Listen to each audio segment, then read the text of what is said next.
What's up, everybody? It's John with John Sports House Collectibles coming at you with a brand new video. Got a comic book video today. I went on a comic book hunt and I found some really awesome Bronze and Silver Age books at one of my LCSs. Well, let's take a look and see what I picked up. Here we go.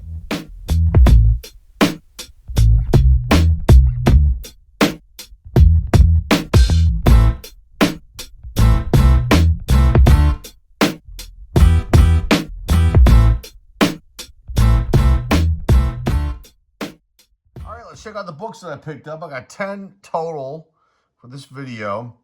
Double some up here, try to make it a little bit faster. It's still going to probably be long. These are all $3 a piece, and there's some really cool ones. Lots of Bronze Age stuff, some Silver Age, basically half and half. I think, well, yes. 5 Bronze Age, 5 Silver Age. All right, let's talk about these first two right here. You've got 2 promotional comic books that I didn't even know even existed. This first one here is Kool-Aid Man, the Adventures of Kool-Aid Man, I guess issue number 1. And then this is the Amazing Spider-Man promotional comic, issue number 1. This was, you had to purchase AIM toothpaste and you got this comic book. This you had to send in, I think, proof of purchase in. And then they came out with a second copy, issue number 2. And I think they had to try to have a run of Kool-Aid Man.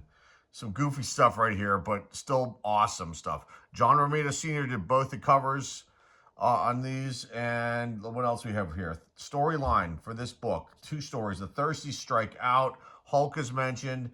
And then the second story is called Thirst in Space. And Spider-Man is mentioned. This cover is hilarious. It's awesome. The kids down here with the fishbowl like helmets on.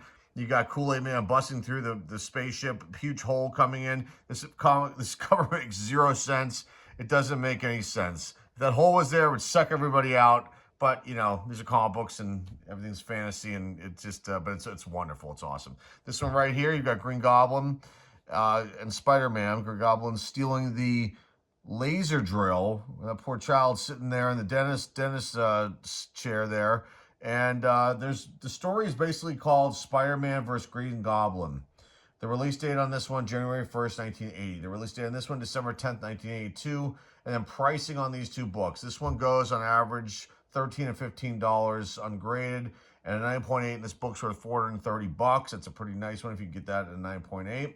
This one goes for about $6 to $10 on average ungraded. And then if you get a 9.8 in this book, $244. Very cool stuff. Love it. Didn't even know these existed. I love the Marvel Comics logo up there. Definitely a cool thing. They got the 40-cent price tag crossed out. And this is just wonderful, wonderful stuff. All right, let's get on to the next book, which is a single one. And then we've got some ones we're doubling up here. But some really cool stuff, so you're going to want to stick around and watch. Right, next up, we've got a really nice replacement copy of Shazam issue number 24. Now, I have this comic book already in my possession. I had it as a kid. Definitely a reader copy. This one's much better. This isn't like I don't think this is like a 9 graded up. It's probably between a 7 and an 8. Needs to be cleaned right here. But, you know, it's in higher grade shape. Let's just put it that way. Again, I had this as a youngster. I still have this book in my possession. It's boxed up upstairs in the collection. But it's got, like, you know, a roll, and it's been, obviously, it was red. It was, you know, I really loved it.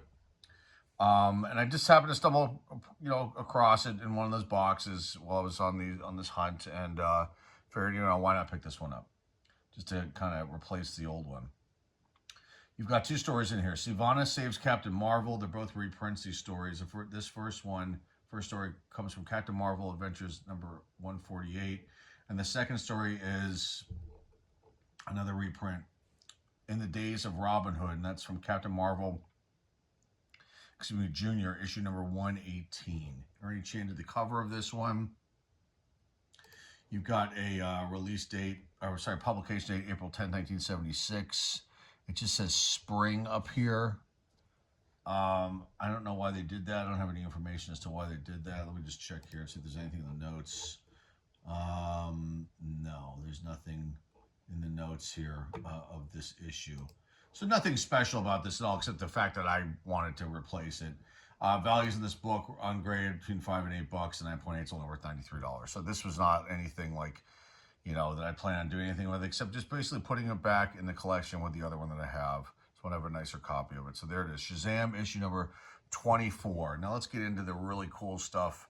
Earlier Bronze Age and Silver Age books that I picked up. All right, next up, 2 earlier Bronze Age X-Men books. Let's just put it this way, folks. I don't think these probably should not have been in these boxes. I know that they're not like high grade condition books, although this one's pretty good. It's got a little bit of a mark down here in the corner. They need to be pressed and cleaned. This one's got some issues right here, down here, on the spine, probably needs to be cleaned. These are definitely not like 8s and up. These are probably in the, 5, 6-ish range. Maybe I could squeeze a 7 out, but I don't know. That might be wishful thinking.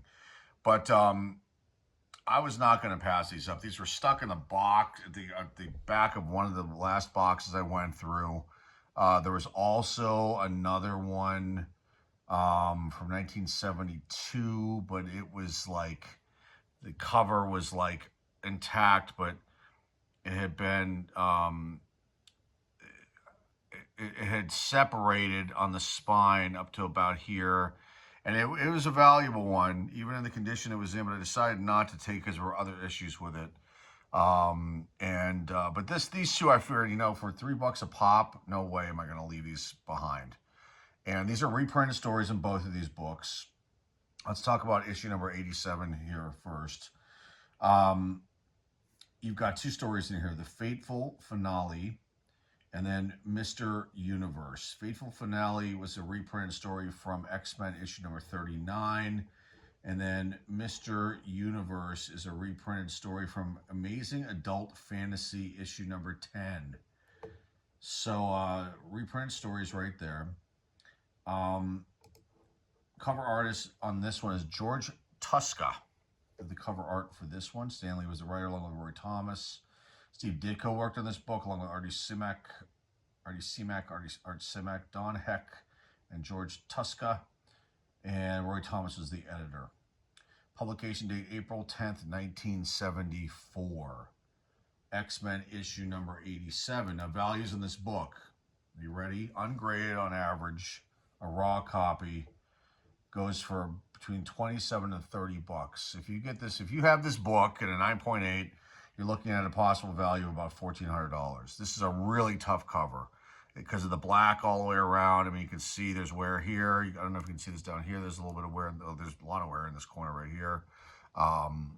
Again, but this, and on the spine, I mean, on the edge here, on the spine, like I talked about. So this, I don't know if there's much I can do with this one. Probably just do a general dry clean and press this out just so this will stay in the collection. I don't anticipate doing anything with this one right now.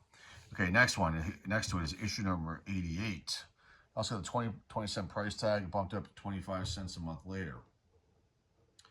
Okay, this one, again, reprint stories. The first story, The Mark of the Monster, is from X-Men issue number 40. And you've got antagonists in this one. I didn't talk about the antagonist in the last one. I'll just talk about that real fast. Frankenstein's monster. There he is right there. He's a robot. It's his first appearance, and it's also his last appearance because he dies. And then the second story in this one is called Through the Lens. And that is from issue number 16 of Venus. It's a 4-story from Venus. What is Venus? Let me just click on that to see what that looks like. Venus, wild. It just looks like they're like supernatural type monster stories. And when did this come out? Let's see if it says 1951. So you're looking at a reprint story from 1951 as the second story in this X-Men issue number 88. Pretty cool stuff. It says here the face of the beast and Frankenstein's monster on the cover have been redrawn by Marie Severin for this reprint. So they redid the cover. And what else can I tell you? So you've got writer Stanley Roy Thomas, editor Roy Thomas. They don't list Marie as the cover artist here. They don't even have a cover artist listed, I don't think. Let me just double check. my other information here. I've got like all these different things open here, and pop-ups are happening with some of these websites. It's kind of nuts. Okay, so let's see. Original art by George Tuska, Maurice Severin, and Sam Rosen. This image is from the issue. This is from issue number 40 that they just based, and then she touched up the faces, I guess. So, pretty interesting stuff, I must say. This book, ungraded on average, goes between $37 and $40. Yeah. And then if you are lucky enough to have this in a 9.8, this comic book could be worth $3,200. Basically $3,199.99. I see one sale here of this book. Let me see how many 9.8s have been graded. There have been a total of 9. 9 total 9.8s in the history of this book being graded. Only 9. That's crazy low. So there you go. These are actually the oldest X-Men books now that I have in my collection. I didn't start collecting X-Men until, God, what are my first issues? Either 1980, might be 79 or 80. I can't remember off the top of my head. I have to go look. But these are the earliest ones that I now own. And again, they'll be dry cleaned and pressed and just put away probably for just to add to the collection. I don't think I can do anything else with these books. I'll just hold on to them and see what happens as time goes on. All right, so you got these, and now we've got another duo of comic books coming up next. All right, next up. Now we're getting into the Silver Age stuff. There's 5 books that I picked up from the Silver Age. All right, here are the first 2. I figured I'd bunch these together and just try to save some time. It probably won't matter because I tend to talk in these videos. All right, you've got 2 issues of Marvel Tales. These are both from 1968. They're reprint stories. But man, I'm telling you what, these covers are just incredible. I'm sure a lot of comic book collectors appreciate the artwork, but for me, like I always say, the artwork is what really grabs me right off the bat. I mean, it doesn't necessarily have to be like some big name character or a big title or something that's extremely valuable. It could just be something like that just catches my eye, and it could be a color layout. Like this is incredible, this one, even though this isn't like a high grade book, but it's still in really phenomenal shape and for as old as it is. And just the colors just are still popping on this one. You got the Sandman ready to smash Spider-Man there. Just wonderful stuff. Just incredible. I mean, I don't think that people, well, the younger generation, I hate even saying that because I'm not even that old, but the youth, the younger generation, I don't think that they realize, how cool stuff really is. Everyone's got their faces in their phones, are just driven by everything on the tech side. And there's nothing like, in my opinion, like having the physical property of something like this, be able to see it and, to actually hold the damn thing. And, it's not digital. I mean, it's just amazing to me. And I think that this younger generation, I don't know if they can wrap their heads around it, honestly. I mean, maybe they can a little bit. Maybe that's why NFTs failed miserably. Anyway, let me get off of what I'm talking about here and get into these books because these are awesome. And again, these are not high grade copies, but they're still definitely worth more than what I paid for. And they were in this one box that had so many like Silver Age books, and so I was so tempted to buy so many more, but I try to keep myself on a budget when I go to these places. And some of them were not in the best of shape, and some were in good shape, but the backs might have some discoloration because they might have been in heat somewhere in someone's attic, or God only knows where these all come from. Who knows? Some look like they might have had some sort of like minor water damage. Like this one has a little bit of a splotch right there. But then, there were some decent copies like these ones that I pulled out, these 2. All right, let's talk about these books. Marvel Tales, issue number 13, this first one right here. Again, reprinted stories.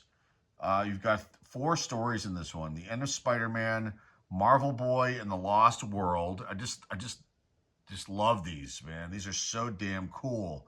Let's learn about Hank and Jan, okay, and the mysterious Mr. Hyde. Who the heck's Hank and Jan? I want to know. Let's see if I can tell you real quick.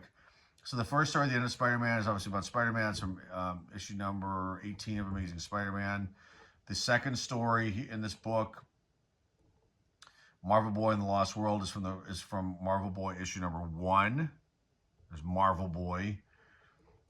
The third one, Let's Learn About Hank and Jan, comes from Tales to Astonish, issue number 59. Let me just click on that real quick and see who the heck Hank and Jan are. Enter the Hulk. Let's learn about Hank and Jan. I don't know. Let's see. Okay, so so Hank is Giant Man and Janet Van Dyne is Wasp. So Hank and Jan. That's who it's about them. Okay, so that's the third story. And then the last story in this issue is The Mysterious Mr. Hyde. And that comes from Journey to Mystery, issue number 99. Okay.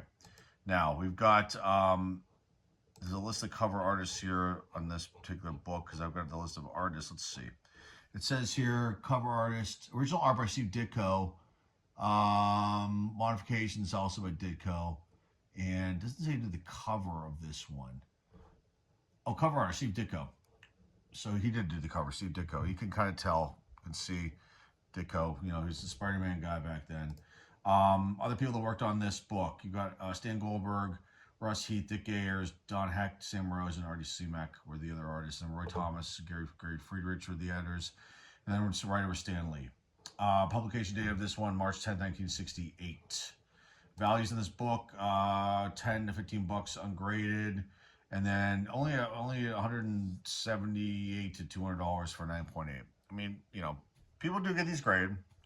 You think they'd be worth a little more as old as they are. These are 57 years old.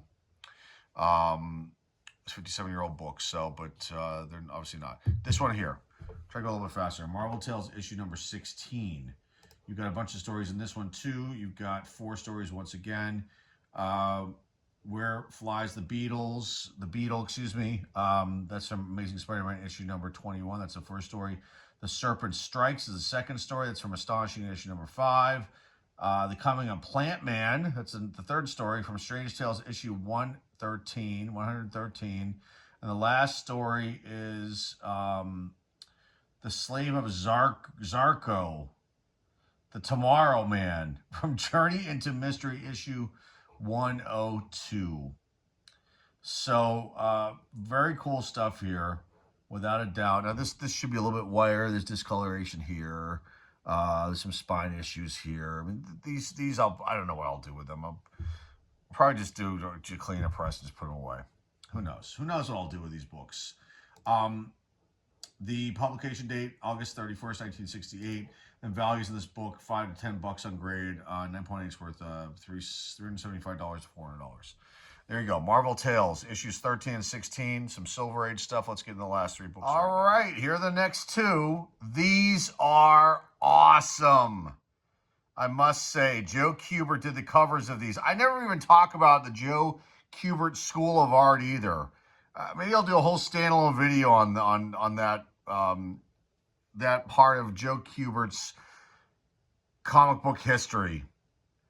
These are awesome covers. And I only picked up a couple. They had a whole bunch of these. These are Star Spangled War Stories presents Enemy Ace.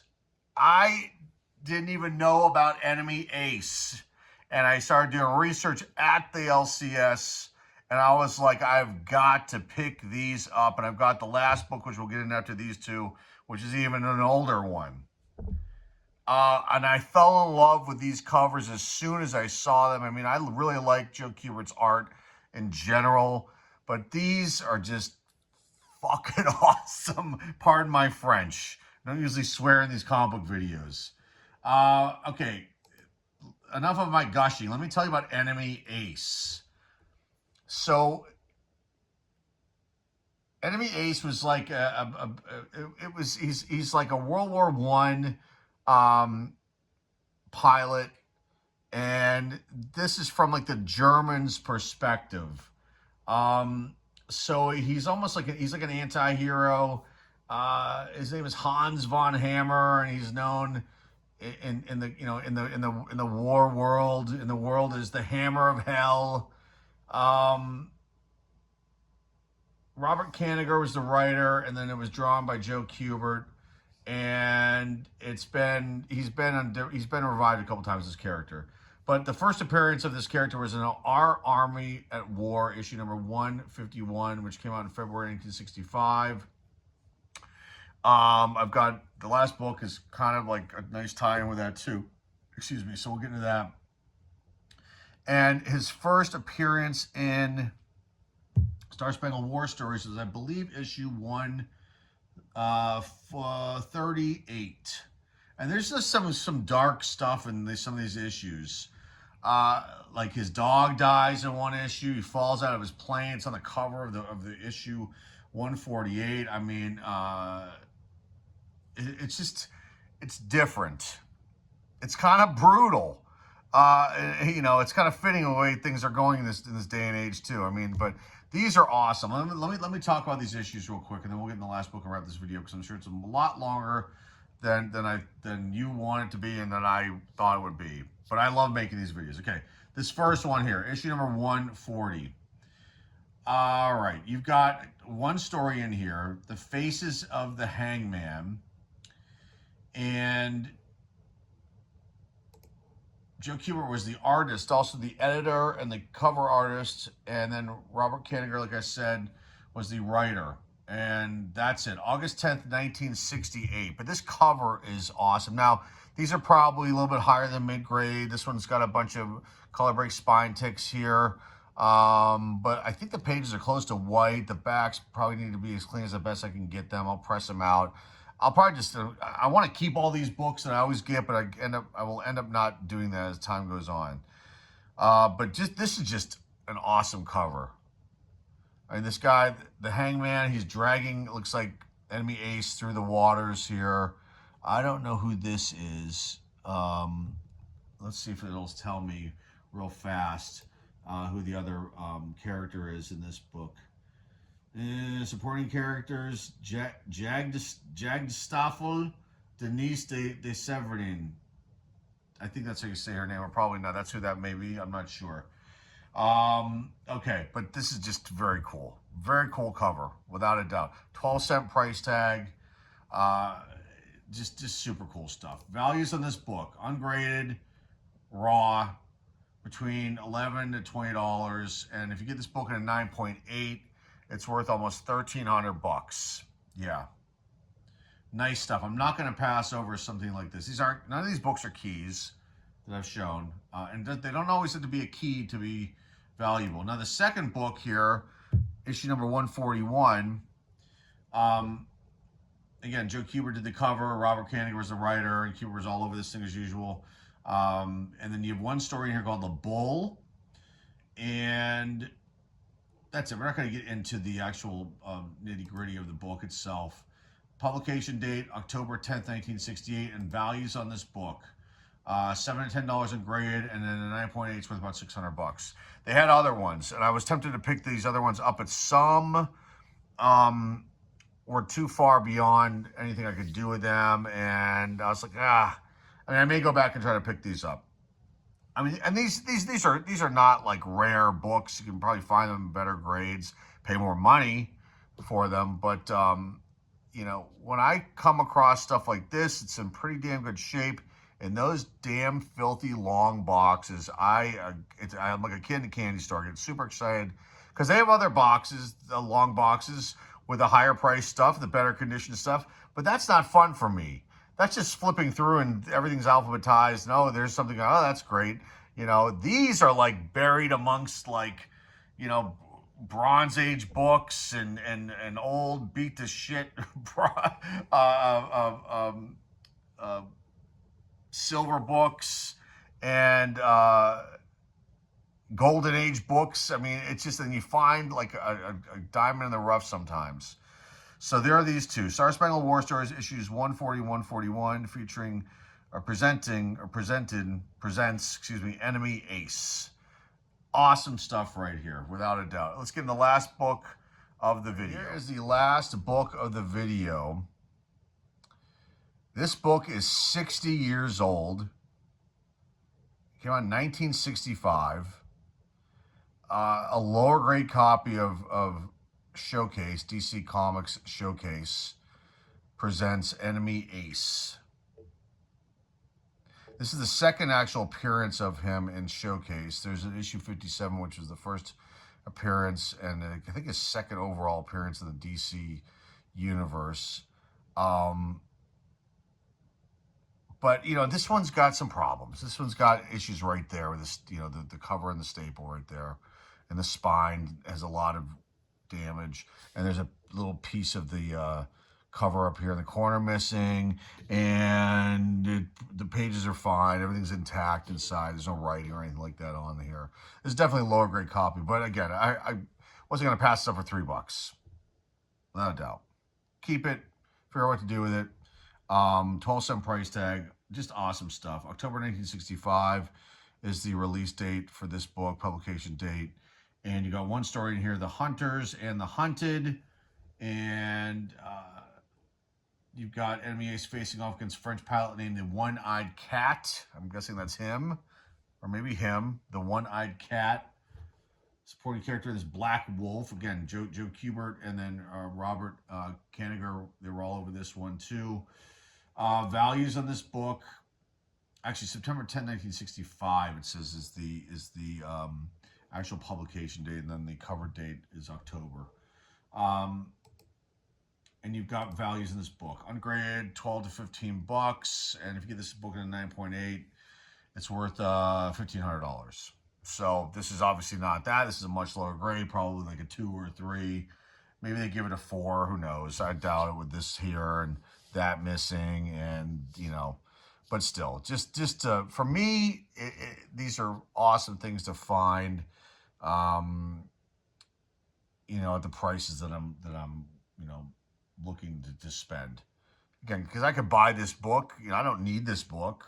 But I could buy this book, probably a much nicer copy, for a lot more money. But I don't need to necessarily have this. But when I come across it for as low as it is, for $3, yes, I'm going to snatch this one up.